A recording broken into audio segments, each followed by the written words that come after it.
I've received an email from the following user who has made several faith-based claims as though they are fact. She essentially is proselytizing the message of the Judeo-Christian belief system.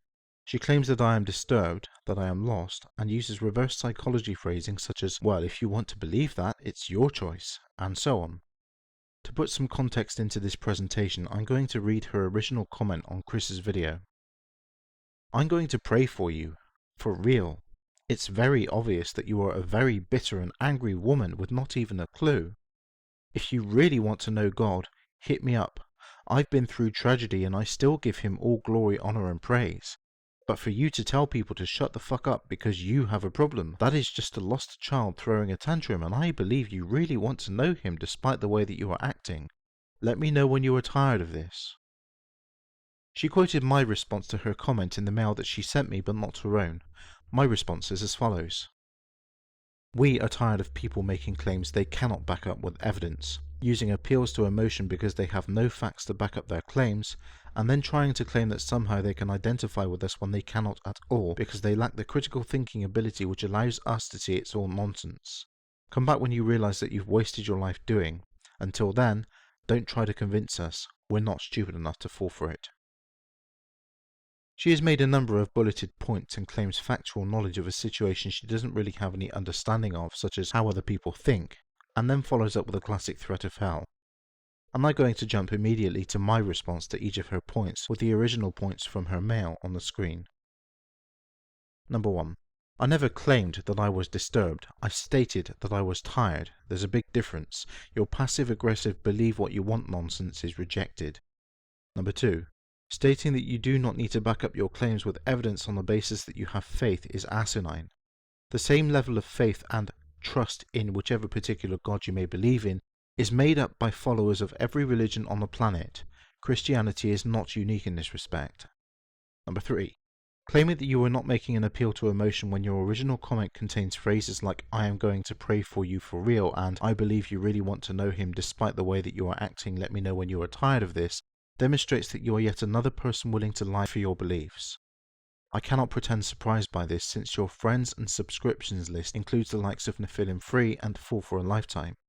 In addition, I'm always serious about this issue.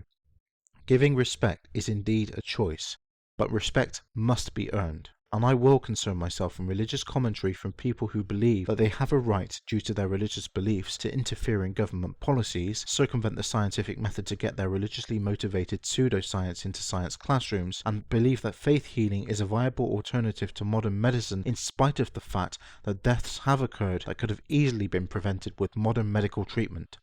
I do not want this planet to return to the Dark Ages, thank you very much. Number 4.